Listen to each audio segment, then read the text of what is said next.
Kami meminta persetujuan fraksi-fraksi terhadap rancangan undang-undang tentang perubahan atas Undang-Undang Nomor 34 Tahun 2004 tentang Tentara Nasional Indonesia. Apakah dapat disetujui untuk disahkan menjadi undang-undang?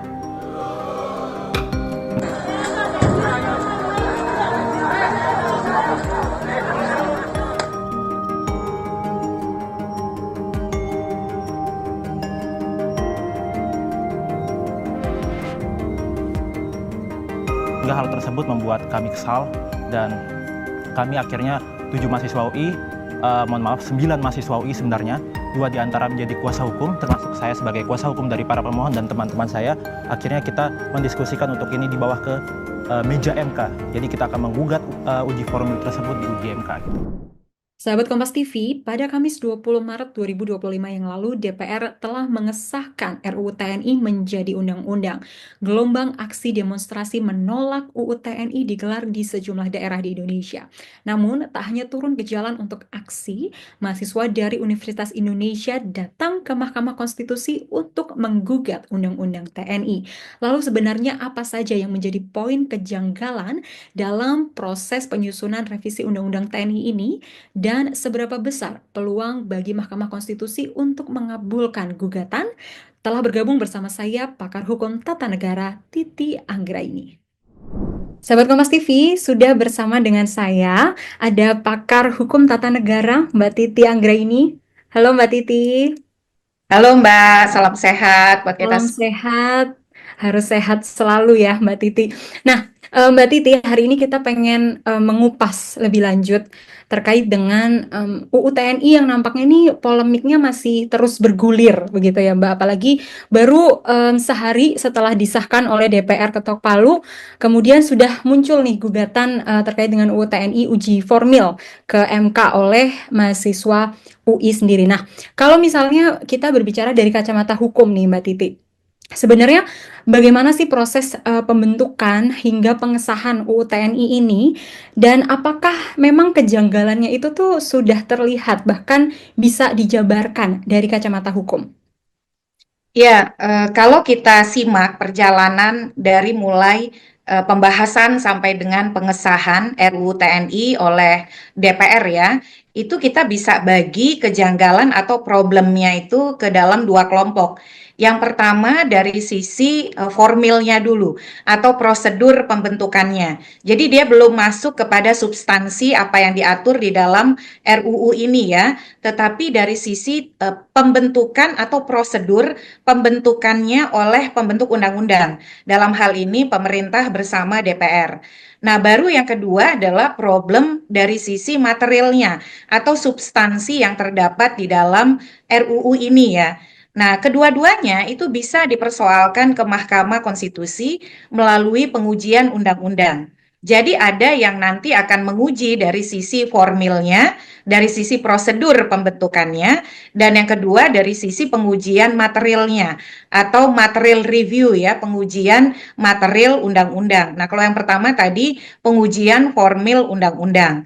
Kedua-duanya itu bisa dilakukan ke Mahkamah Konstitusi dan masuk dalam cakupan pengujian undang-undang. Mahkamah Konstitusi menangani kedua-duanya. Ada sejumlah undang-undang dalam pengalaman terdahulu yang kemudian dibatalkan oleh Mahkamah Konstitusi karena proses atau prosedur pembentukannya bertentangan dengan konstitusi dan undang-undang yang mengatur tata cara pembentukan peraturan perundang-undangan. Jadi dari sisi prosedurnya dia dianggap inkonstitusional karena menyalahi prinsip-prinsip pembentukan peraturan perundang-undangan yang konstitusional dan demokratis. Nah, yang kedua, kalau dari sisi material mampu dibuktikan dia bertentangan dengan Undang-Undang Dasar yang di dalamnya bertentangan juga misalnya dengan prinsip-prinsip hak asasi manusia, demokrasi, maka Mahkamah Konstitusi juga bisa membatalkan materi atau substansi pengaturan di dalam undang-undang tersebut. Nah, kalau kita kembali kepada pembahasan RUU TNI ini, jadi dari 2 perspektif tadi ya. Pertama kita bahas dulu prosedur atau tata cara pembentukannya ya. Yang dipersoalkan itu ada hal yang sangat substansial yang dianggap tidak terpenuhi di dalam proses pembentukan RUU TNI ini yang kemudian disahkan menjadi undang-undang tentang revisi RUU TNI, undang-undang TNI begitu ya.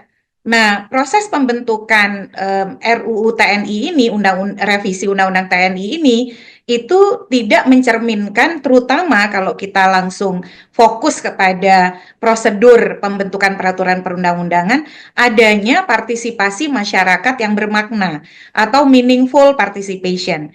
Apa yang dimaksud dengan meaningful participation atau partisipasi masyarakat yang bermakna ya? Sudah pernah diputuskan oleh Mahkamah Konstitusi dalam putusan MK nomor 91 garis miring PUU strip 18 Romawi garis miring 2020. Jadi putusan pengujian Undang-Undang Cipta Kerja di dalam putusan MK nomor 91 tahun 2020. Di dalamnya Mahkamah Konstitusi memutuskan Undang-Undang Cipta Kerja itu inkonstitusional karena formilnya atau prosedur atau tata cara pembentukannya tidak menyertakan partisipasi masyarakat yang bermakna. Partisipasi masyarakat yang bermakna itu adalah bagaimana para pemangku kepentingan yang berkaitan atau terdampak dengan undang-undang itu betul-betul dilibatkan di dalam pembahasannya secara sungguh-sungguh, terbuka dan berdampak begitu. Jadi bukan sekedar stempel atau kemudian formalitas ya, tetapi keterlibatan para pemangku kepentingan, para pihak yang berkepentingan dan terdampak dari RUU tersebut itu harus benar-benar sungguh-sungguh, benar-benar terbuka dan juga berdampak. Nah, kalau kita lihat proses RUU TNI ini soal keterlibatan masyarakat misalnya ya, kita bahas dari kesungguh-sungguhan pelibatan masyarakat secara bermakna, itu misalnya sangat mudah untuk menyimpulkan tidak ada pelibatan masyarakat yang sungguh-sungguh. Karena tiba-tiba misalnya publik itu diperhadapkan pada ini naskahnya yang mana yang sedang dibahas begitu ya. Lalu kemudian undangan untuk melibatkan masyarakat itu justru baru dikirimkan kepada misalnya kelompok masyarakat sipil setelah ramai-ramai adanya sejumlah kelompok masyarakat sipil dari Koalisi Masyarakat Sipil untuk Reformasi Sektor Keamanan ya, yang protes di Hotel Fairmont karena menganggap proses pembahasannya tertutup dan juga tidak terbuka serta tidak melibatkan masyarakat di dalam pembahasannya. Artinya pelibatan masyarakat itu tidak dilakukan dengan sungguh-sungguh karena dari awal pelibatan itu bukan hanya ketika dibahas sudah berupa naskah undang-undang yang naskah RUU yang sudah jadi begitu ya Mbak ya, tapi bahkan sejak perencanaannya. Nah, perencanaan itu bahkan ketika ingin menempatkan suatu RUU di dalam yang namanya prolegnas, itu harus sudah melibatkan masyarakat. Jadi masyarakat itu didengarkan apakah mereka ingin suatu RUU itu masuk di dalam prolegnas atau tidak, program legislasi nasional. Nah, ini kan awalnya program legislasi nasional kita tahun 2025 tidak memuat RUU TNI sebagai salah satu legislasi prioritas tahun 2025. Nah, prosesnya terjadi bisa dikatakan hanya dua arah antara pemerintah dan DPR begitu. Jadi yang pertama tentu pelibatan masyarakat secara sungguh-sungguh itu sangat nampak tidak diakomodir, tidak tersedia di dalam pembahasan RUU TNI. Yang kedua adalah soal keterbukaan. Jadi tidak ada partisipasi tanpa keterbukaan proses. Ini yang kemudian juga menjadi problem sampai-sampai misalnya kawan-kawan dari Kontras yang merupakan bagian dari Koalisi Masyarakat Sipil untuk Reformasi Sektor Keamanan sampai harus datang ke Hotel Fairmont, pembahasannya dilakukan tidak di gedung DPR, malam hari begitu ya, dan juga tidak ada streamingnya. Meskipun pembahasan di hotel memang dibenarkan bisa dilakukan, tetapi kan kemudian menjadi problem adalah karena ada kepentingan yang bukan hanya kepentingan TNI, kepentingan pembentuk undang-undang, tapi juga ada kepentingan masyarakat yang menjadi terhambat karena proses pembahasannya itu tertutup begitu, tidak dilakukan terbuka. Kalau terbuka karena khawatir misalnya nanti masyarakat akan salah tangkap dan lain sebagainya, itu kan bentuk ketidakpercayaan dan kecurigaan ya, asumsi-asumsi yang mestinya tidak bisa sekedar mengandalkan kekhawatiran. Kan tidak akan mungkin itu akan bisa terjadi kalau itu tidak dilakukan terlebih dahulu begitu. Nah, asumsi-asumsi itu yang kemudian mengakibatkan pembahasan jauh dari hal-hal yang sifatnya transparan dan terbuka tadi. Dan yang ketiga adalah berdampak. Partisipasi masyarakat itu mesti berdampak dalam artian masyarakat itu bukan hanya diundang, diberi kesempatan untuk berbicara, tapi kemudian bagaimana tindak lanjutnya itu sama sekali tidak diketahui. Nah, itu tidak bisa seperti itu ya. Tetapi betul-betul ada dialog, ada deliberasi yang betul-betul dua arah antara para pemangku kepentingan, masyarakat, dan kelompok terdampak dengan pembentuk undang-undang. Kalau bahasa Mahkamah Konstitusi itu, partisipasi masyarakat yang bermakna itu bukan hanya ketika sudah jadi draft RUU dibahas baru diundang. Bahkan sejak awal dari perencanaan itu harus sudah ada pelibatan dari masyarakat atau pemangku kepentingan.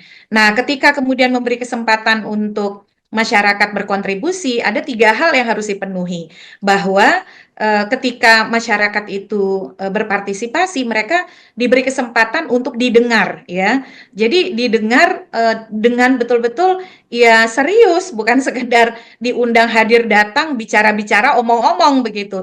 Tapi right to be heard, hak untuk didengar itu betul-betul disediakan secara memadai. Undangannya harus dikirimkan dalam waktu yang cukup sehingga masyarakat bisa menyiapkan materi masukannya dengan baik begitu ya. Bukan hari ini misalnya rapat dengar pendapat umum, hari ini undangannya dikirim begitu. Nah, ini yang harus dipastikan dalam pelibatan masyarakat dalam pembentukan peraturan perundang-undangan. Yang kedua adalah hak untuk dipertimbangkan dengan betul-betul sungguh-sungguh tadi. Jadi masukan dari masyarakat itu benar-benar dipertimbangkan dalam pembahasan. Jadi dielaborasi begitu. Nah, untuk tahu bahwa masukan masyarakat itu dipertimbangkan sungguh-sungguh, kan kita harus bisa mengakses pembahasannya ya. Kalau kita tidak bisa mengakses pembahasannya, kita jadi meragukan apakah betul masukan dari masyarakat itu betul-betul dipertimbangkan. Itu yang disebut dengan right to be considered. Jadi hak untuk betul-betul dipertimbangkan apa yang disampaikan masukan dan juga usulan yang diberikan itu. Nah, yang ketiga itu adalah hak untuk kemudian mendapatkan penjelasan tentang masukan kita itu posisinya seperti apa. Apakah ditolak, apakah diterima, atau seperti apa? Nah, itu kan harus ada penjelasan. Kalau tidak dapat diterima alasannya mengapa, kalau kemudian misalnya itu dianggap tidak relevan, tidak relevannya ada di mana. Nah, right to be explained itu juga menjadi rangkaian dari meaningful participation. Nah, dalam perkembangan pembentukan undang-undang, inilah yang salah satu unsur yang sangat penting dari sisi formil atau prosedur pembentukan peraturan perundang-undangan.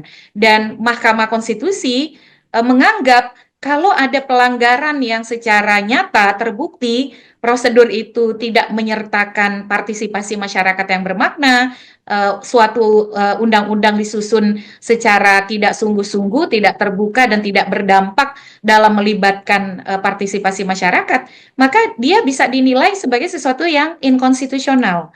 Nah, kalau dia inkonstitusional, dia akan dibatalkan karena prosedurnya dianggap tidak sesuai dengan nilai prinsip dalam konstitusi. Dan kalau dia dibatalkan secara formil karena prosedurnya melanggar konstitusi dan undang-undang tentang tata cara pembentukan peraturan perundang-undangan, maka seluruh undang-undang itu menjadi tidak berlaku. Itu yang pertama ya. Dan kalau kita lihat, saya kira hampir semua kita bisa bersepakat bahwa pembentukan RUU TNI ini jauh dari semangat meaningful participation atau partisipasi masyarakat secara bermakna tadi. Itu yang pertama. Yang kedua, dari sisi material atau substansinya atau norma-norma yang diatur di dalam RUU TNI ini. Nah, jadi pertama bisa dilihat dari kalau kita perhatikan ya mengapa ini menjadi persoalan perluasan dari skop jabatan-jabatan yang bisa dimasuki oleh militer atau TNI begitu ya. Nah, kalau kita kembali kepada konstitusi kita, kita punya pasal 30 ayat 3 Undang-Undang Dasar kita yang menyebutkan bahwa TNI itu sebagai alat negara yang bertugas untuk melindungi dan memelihara keutuhan kedaulatan negara. Jadi fokusnya adalah pada pertahanan dan keamanan. Nah, ketika dia meluaskan lingkup jabatan yang bisa dimasuki, itu kan sebenarnya pengecualian ya, di luar dari jabatan-jabatan dalam ruang lingkup militer. Nah, itu kemudian menjadi sesuatu yang dianggap bertentangan dengan tadi tugas, fungsi, dan eksistensi TNI yang sebagai instrumen pertahanan dan keamanan. Dan problemnya adalah kalau kita baca naskah akademik yang juga diperdebatkan ya, yang mana yang betul-betul istilahnya itu final begitu, dan juga argumen di balik perluasan ruang lingkup jabatan itu kan tidak tergambarkan dengan utuh dan bisa dikatakan holistik yang menyeluruh, komprehensif. Mengapa diperlukan perluasan? Yang kedua, mengapa perluasan itu dilakukan pada misalnya 4 lingkup baru jabatan yang sebelumnya ada 10, sekarang menjadi 14. Karena dalam pembuatan kebijakan secara material, semua yang dibuat itu harus betul-betul berdasarkan pertimbangan yang logis, yang argumentatif, dan juga ilmiah begitu ya, akademik. Nah, ini yang kemudian menjadi problem ketika TNI yang tugasnya di pertahanan dan keamanan harus meluaskan ruang lingkup jabatan sipil yang bisa ia masuki. Argumentasi atau pertimbangan rasionalitas di balik itu, baik dari sisi filosofis, sosiologis, ataupun yuridis, itu tidak tergambarkan secara baik di dalam isi RUU TNI ini. Selain memang konsep kita dalam sebuah negara demokrasi, itu kan harus jelas ya, dikotomi antara ruang-ruang militer dengan ruang-ruang sipil. Itu yang disebut dengan supremasi sipil, karena di dalam proses bernegara itu, kepemimpinan itu adalah kepemimpinan yang diperoleh dari sebuah mekanisme atau proses yang demokratis begitu. Nah, ketika misalnya ruang-ruang sipil dimasuki makin luas oleh prajurit TNI yang bersenjata, kita punya pengalaman yang cukup traumatis di masa Orde Baru yang disebut dengan dui fungsi ABRI. Wajar kalau kemudian masyarakat mempersoalkan ini, karena pengalaman kita dengan dui fungsi ABRI itu melahirkan trauma sejarah yang tidak sederhana. Dan situasi kita hari ini dalam situasi yang bisa dikatakan baik-baik saja, sudah dalam situasi yang stabil begitu ya. Tiba-tiba kita dihadapkan pada perluasan ruang lingkup jabatan sipil oleh tentara, oleh militer. Nah, ini yang justru secara sosiologis dan filosofis itu argumentasinya menjadi tidak bertemu begitu. Itu yang pertama. Yang kedua, dari sisi material adalah keterlibatan TNI di dalam operasi militer selain perang, yaitu keterlibatan di dalam pertahanan siber ya. Dan negara demokrasi itu kan salah satu cirinya adalah freedom of speech, freedom of expression, kebebasan berpendapat dan berekspresi, berserikat, berkumpul. Ruang-ruang digital itu sekarang menjadi medium yang banyak digunakan, dunia siber, media sosial, teknologi digital. Nah, ini yang kemudian batasan atau demarkasinya terkait dengan misalnya otoritas sipil lainnya itu bisa menjadi bias. Dan kekhawatiran terbesar adalah dampak dari peran baru ini terhadap kebebasan sipil, terutama di bidang atau dalam hak kebebasan berserikat, berpendapat, berpikir, berekspresi, yang itu juga nanti bisa terganggu begitu. Nah, yang terakhir saya kira soal penambahan usia pensiun. Nah, sekali lagi setiap kebijakan, setiap pengaturan yang dibuat dalam undang-undang itu harus logis, rasionalitasnya harus jelas, harus kokoh dari sisi pertimbangan sosiologis, filosofis, yuridis, dan mengapa norma itu dibutuhkan dan harus kemudian misalnya aturan lama diubah, itu harus ada argumentasi angka-angka itu. Nah, ini kan yang tidak terjelaskan ya. Kenapa pilihan misalnya perpanjangan pensiunnya pada usia ini untuk bintang satu, untuk tamtama pada usia sekian. Hal-hal seperti itu yang secara material wajar kemudian kalau menjadi persoalan selain tadi ya, mengapa diperlukan perpanjangan pensiun dan insentifnya bagi misalnya negara, bagi demokrasi, bagi pertahanan keamanan, itu seperti apa? Nah, itu yang masih kemudian menjadi diskursus yang tidak tuntas secara material, secara substansi di tengah masyarakat kita, Mbak Tessa. Ya, udah luar biasa dijelaskan oleh Mbak Titi. Memang ada formil, ada material nih ya Mbak, yang nanti akan berusaha untuk dinilai sama MK terkait dengan UU TNI ini. Nah, satu-satu kita akan bahas dulu nih Mbak. Untuk yang formil tadi, kalau misalnya terkait dengan asas keterbukaan, itu udah jelas ya. Bahkan sampai koalisi masyarakat sipil datang ke rapat DPR saja itu mereka belum mendapatkan draft yang resmi gitu dari DPR. Bahkan sampai di hari H disahkan pun rakyat masih belum bisa mengakses draft resminya, bahkan yang sudah disahkan jadi undang-undang itu.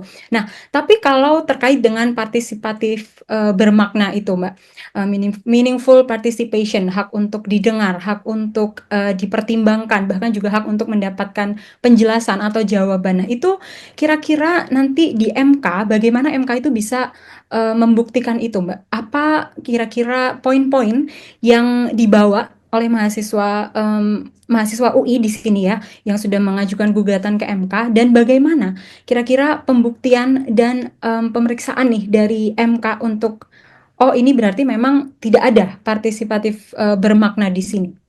Iya, persoalan absennya partisipasi masyarakat yang bermakna atau meaningful participation, bahkan sampai RUU ini disahkan oleh DPR sekalipun, draft yang disahkan itu simpang siur di Ya, masyarakat. betul. Itu indikasi yang paling nyata dan paling tampak, dan itu bisa kita akses dari banyak pemberitaan media bahkan yang hadir hampir setiap waktu di gedung parlemen pun tidak bisa mendapatkan akses pada dokumen tersebut. Jadi menurut saya juga salah satu indikasi yang terukur ya soal tidak terbuka dan tidak partisipatifnya proses ini. Nah, bagaimana dengan uji materi yang uji formil, mohon maaf. Teman-teman mahasiswa dari UI ini kan mengajukan uji formil ya. Ada 7 orang mahasiswa Fakultas Hukum Universitas Indonesia dengan 2 kuasa hukumnya. Nah, uji formil artinya dipersoalkan adalah prosedurnya atau proses pembentukannya yang dianggap inkonstitusional. Memang mereka mengajukan itu ketika RUU ini belum ada nomornya. Kalau pengujian formil mestinya itu ada nomornya ya, dan uji formil itu juga ada batasan waktunya 45 hari begitu ya setelah pengesahan atau pengundangan. Nah, tapi memang sidang di MK itu kan tidak serta-merta bersidang ya Mbak. Mereka itu menunggu dulu penjadwalan sidang oleh Mahkamah Konstitusi. Jadi pertama setelah uji formil itu didaftarkan atau dimasukkan permohonannya ke Mahkamah Konstitusi, permohonan itu harus diregistrasi terlebih dahulu. Ketika diregistrasi, mereka akan mendapatkan nomor perkara. Dan setelah mendapat nomor perkara, mereka akan mendapatkan jadwal untuk pemeriksaan pendahuluan.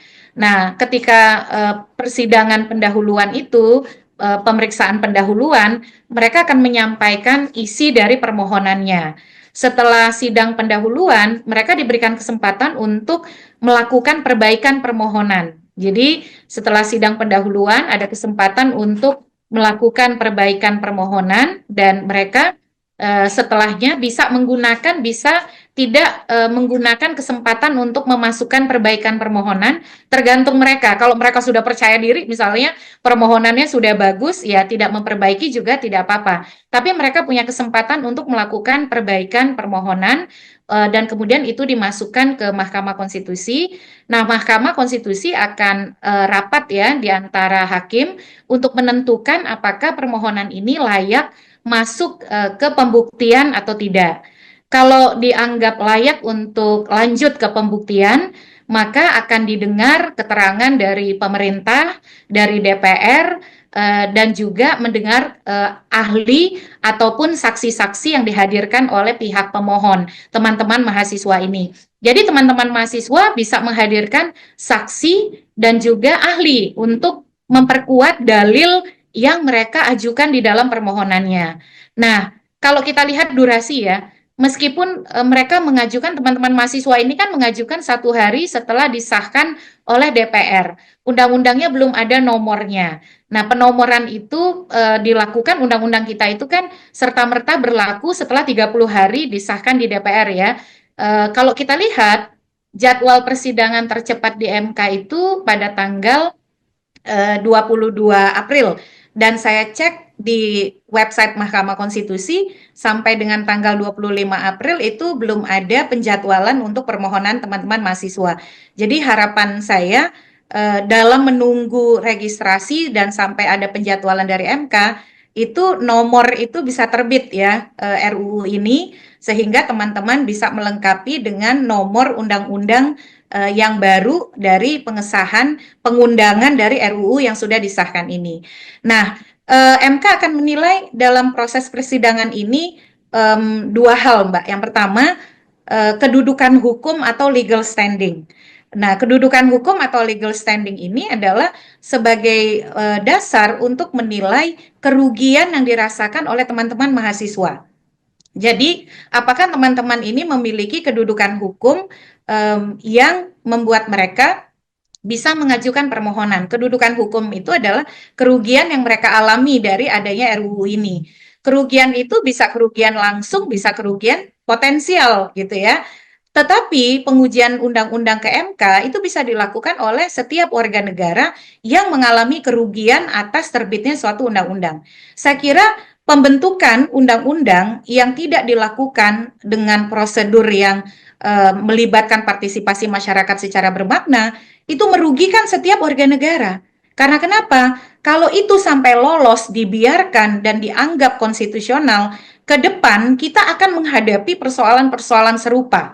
Itu bukan menjadi undang-undang atau RUU pertama yang akan mengabaikan partisipasi masyarakat. Jadi dalam konteks ini saya sangat yakin bahwa teman-teman mahasiswa punya kedudukan hukum atau legal standing karena mereka mengalami kerugian langsung akibat pengesahan RUU yang tidak dilakukan secara partisipatif dan prosesnya tidak terbuka begitu ya, tidak akuntabel. Yang jelas kita sebagai warga negara pembayar pajak itu mengalami kerugian yang sangat nyata. Itu dari sisi kedudukan hukum atau legal standing. Nah, yang kedua adalah juga harus dibuktikan oleh teman-teman mahasiswa di dalam proses pembuktian ya nanti, bahwa memang betul prosesnya itu tidak terbuka, tidak akuntabel, dan tidak partisipatif.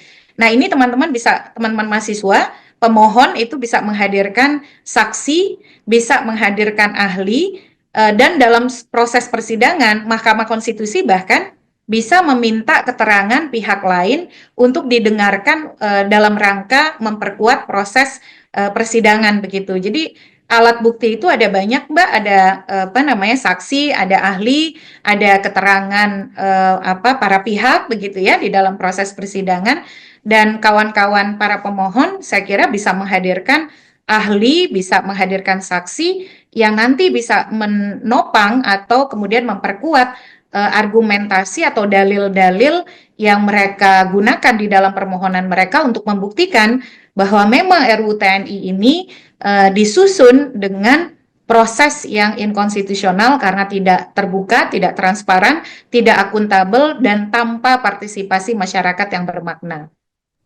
Ya, misalnya kita berbicara terkait dengan apa saja nih poin-poin yang kemudian akan dipertimbangkan sama MK terkait dengan gugatan yang dimasukkan oleh mahasiswa UI. Nah, kalau misalnya kita berbicara dari kacamata MK ini ya Mbak Titi, sebagaimana nih peluang yang bisa diambil nih sama MK untuk mengabulkan permintaan dari mahasiswa UI ini, apalagi misalnya kalau misalnya tadi Mbak Titi sempat menyinggung juga terkait dengan UU TNI ini tuh tidak masuk dalam prolegnas pada mulanya, dan kita tahu kalau misalnya penambahan undang-undang yang di luar prolegnas itu pasti ada tingkatan prioritasnya. Entah itu dengan kebijakan luar biasa, kepentingan luar biasa, atau mungkin perang, atau mungkin ada kepentingan-kepentingan lain. Nah, apakah poin di mana UU TNI ini tidak masuk dalam prolegnas itu menambah peluang untuk MK bisa mengabulkan permintaan atau gugatan dari mahasiswa UI ini, Mbak? Iya, seiring proses permohonan ini di Mahkamah Konstitusi ya, karena kan prosesnya tadi di awal harus diregistrasi, kemudian ada sidang pendahuluan, ada perbaikan permohonan dan seterusnya. Paling penting adalah perbaikan yang harus dilakukan menyertakan nomor undang-undang, dan saya yakin permohonan ini karena persidangan paling cepat baru akan berlangsung, dugaan saya 28 April, teman-teman mahasiswa akan melengkapi dengan nomor undang-undang ya. Dan ketika mengikuti proses persidangan, saya cukup punya keyakinan bahwa permohonan ini akan dikabulkan oleh Mahkamah Konstitusi. Karena bisa dikatakan sudah sangat terang benderang ya, atau kalau menggunakan bahasa Mahkamah Konstitusi di sejumlah putusan sudah ceto welo-welo begitu, sudah sangat terang benderang bahwa ada problem yang sangat tampak di dalam proses pembentukannya. Partisipasi masyarakat yang bermakna, keterbukaan, akuntabilitas pembentukan peraturan perundang-undangan bukan hanya di hilir ketika naskahnya sudah jadi dan siap untuk dibahas di DPR, tapi bahkan sejak perencanaan. Nah, perencanaan itu sudah dimulai sejak menetapkan RUU apa yang akan masuk di dalam prolegnas, program legislasi nasional. Karena masyarakat juga harus didengar pendapatnya soal prioritas-prioritas legislasi yang masuk dalam prolegnas. Karena legislasi yang masuk dalam prolegnas itu kan mencerminkan kebutuhan yang betul-betul nyata ya, terkait dengan proses legislasi kita yang menjadi tugas dari pembentuk undang-undang. Prolegnas itu tidak boleh asal comot sesuai dengan selera dari para elit. Bahkan dari mulai perencanaan, menempatkan RUU dalam prolegnas, penyusunan naskah akademik, penyusunan draft RUU, itu harus melibatkan masyarakat, bukan sekedar dihilir. Dari mulai hulu, prosesnya, sampai ke hilirnya, itu harus betul-betul konstitusional dengan tadi, sesuai prinsip-prinsip pembentukan peraturan perundang-undangan yang sangat jelas diatur dalam Undang-Undang Nomor 12 Tahun 2011 tentang tata cara pembentukan peraturan perundang-undangan, ataupun sejumlah prinsip yang sudah ditegaskan oleh banyak putusan Mahkamah Konstitusi soal meaningful participation itu. Jadi saya kira dengan rangkaian proses masuknya ke prolegnas yang sangat instan, tertutup begitu ya, lalu juga akuntabilitas yang tidak terukur, saya kira sangat besar peluang permohonan ini akan dikabulkan. Kalaupun misalnya dalam prosesnya ya, saya kira ada sejumlah dinamika, saya kok meyakini bahwa pengujian Undang-Undang TNI ini, revisi Undang-Undang TNI ini pasti akan tidak hanya dilakukan oleh kelompok mahasiswa yang sudah masuk kan pengujian undang-undang oleh kawan-kawan mahasiswa. Banyak kelompok masyarakat lain yang juga akan ambil peran untuk menguji ketika undang-undang ini sudah bernomor, ketika sudah ada nomornya. Ini kan yang istilahnya itu yang betul-betul geram dan langsung masuk ke MK meskipun sedang menunggu penomoran adalah kawan-kawan mahasiswa, karena mereka meluapkan ketidakpuasannya pada proses pembentukan undang-undang yang dianggap tidak partisipatif, tidak partisipatoris ini segera setelah disahkan. Tapi sejumlah elemen masyarakat lain, kalau kita ikuti dinamika di publik, itu juga merasakan keresahan dan kegelisahan yang sama, tapi mereka lebih memilih untuk menunggu agar ada nomornya, begitu ya.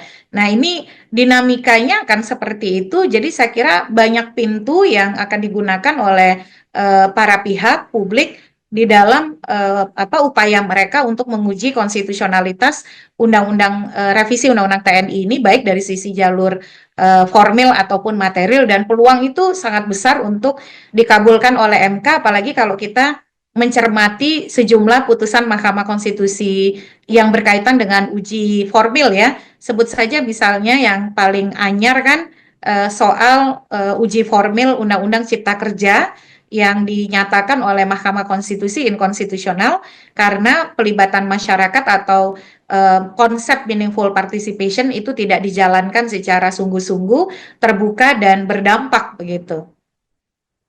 Berarti memang kita semua sepakat dan harus sepakat ya Mbak Titi kalau urgensi dari pembentukan undang-undang pun itu nantinya akan jadi poin penting yang akan dinilai dan menjadi pertimbangan bagi Mahkamah Konstitusi untuk melihat ini ya Mbak.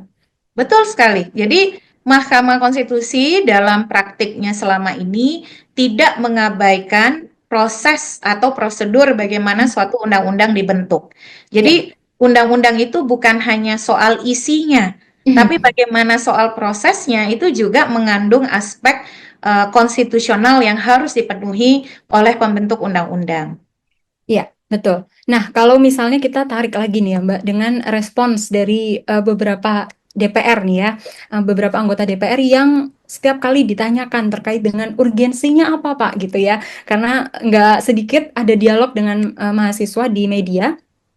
Lalu dari DPR ini selalu mementingkan dan menjawab bahwa urgensi dari pembentukan UU TNI ini atau revisi UU TNI ini adalah untuk memperkuat TNI itu sendiri. Nah, padahal sebenarnya di sisi lain banyak sekali pemberitaan terkait dengan oknum TNI yang menyalahgunakan senjatanya, entah itu kepada sesama anggota atau bahkan kepada polisi atau bahkan juga kepada masyarakat sipil. Nah, itu yang mungkin juga menjadi kegeraman dari masyarakat. Nah, kalau dari kacamata hukum atau mungkin dari Mbak Titi sendiri, apakah memang benar seperti apa yang dikatakan oleh DPR ini bahwa poin-poin dalam revisi UU TNI walaupun kita juga masih simpang siur nih baca draftnya ya Mbak Titi, tapi sejauh ini apakah memang benar pembentukan revisi Undang-Undang TNI ini justru memperkuat TNI atau sebenarnya ada urgensi lain untuk dalam tanda kutip memperkuat TNI di ranah yang benar?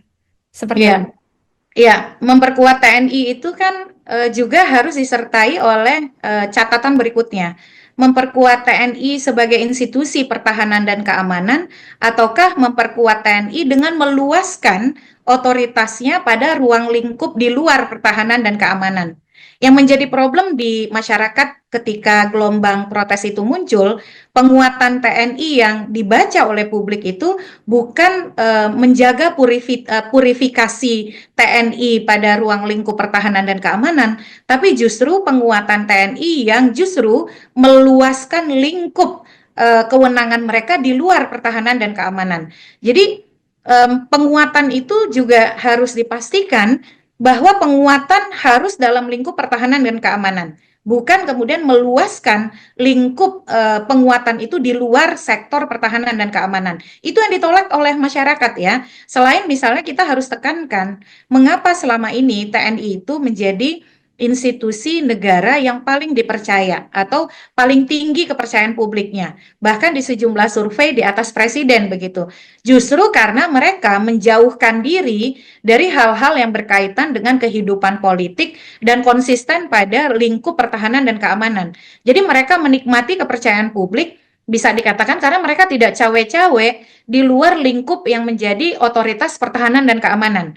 Nah, ketika kemudian misalnya dalam perkembangannya kita contohkan ya penambahan lingkup itu diperluas, itu kan muncul tuh. Kemudian misalnya kasus-kasus yang diangkat oleh publik, lalu kontroversi-kontroversi yang kemudian dikorelasikan dengan kewenangan atau lingkup kewenangan baru itu, dan kekhawatiran besar bahwa itu akan meluas misalnya ya, penyimpangan-penyimpangan yang terjadi, itu menjadi dasar, menjadi penanda bahwa masyarakat itu menghendaki konsistensi TNI di lingkup pertahanan dan keamanan, bukan di luar itu. Dan selama ini kita menikmati situasi yang sudah stabil. Semangat reformasi TNI, semangat reformasi sektor keamanan, itu menjadi salah satu capaian reformasi yang cukup kita banggakan.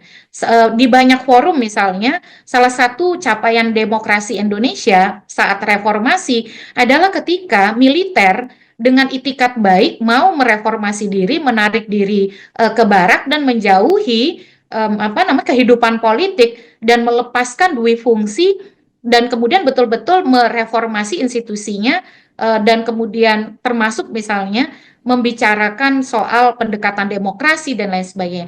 Nah, situasi yang bisa dikatakan sudah baik ini, kenapa kemudian harus diganggu dengan hal-hal yang tidak perlu atau kemudian hal-hal yang tidak relevan dalam perjalanan konsolidasi atau perkembangan demokrasi kita. Itu yang sebenarnya berbahaya ya.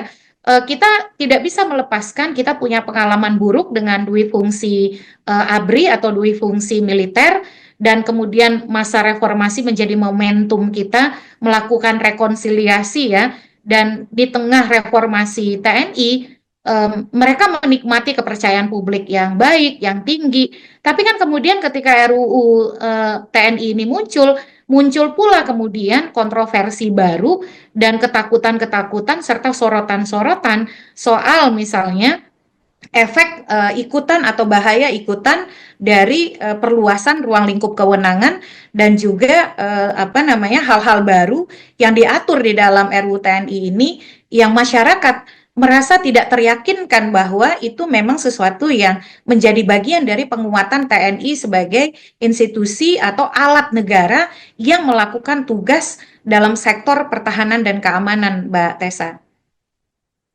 Ya, berarti memang segala macam polemik yang sekarang terjadi itu semua valid karena muncul dari ketakutan dan kekhawatiran masyarakat itu sendiri ya Mbak, atas sejarah kan nggak bisa bohong ya Mbak Titi. Betul. Memang semua yang diutarakan, entah itu dari mahasiswa sampai dengan masyarakat sipil pun semua juga berangkat dari sejarah. Jangan sampai kita mengulangi, walaupun memang para pejabat sudah selalu menyanggah kalau misalnya dui fungsi ABRI ini tidak akan kembali, tapi ini yang kita lihat gitu ya Mbak, karena bahkan sampai dengan undang-undang yang terbaru direvisi dan ada jabatan-jabatan yang boleh diambil, toh Ya. nyatanya masih ada pejabat-pejabat yang di luar jabatan yang diatur, tetapi belum ada keputusan hukum yang jelas nih, apakah mereka akan langsung mengundurkan diri, sampai kapan, dan apa sanksinya kalau misalnya mereka menduduki jabatan yang bahkan di undang-undang pun tidak diatur. Ya, kita sama-sama kawal Mbak Titi bersama dengan seluruh masyarakat, elemen masyarakat, terus menyuarakan untuk mengawal UU TNI ini, dan kita lihat nanti sejauh mana gugatan uji material maupun uji formil yang akan diberikan oleh mahasiswa lainnya mungkin, atau bahkan juga elemen masyarakat yang lain. Terima kasih Mbak Titi untuk waktunya. Terima kasih Mbak Tessa.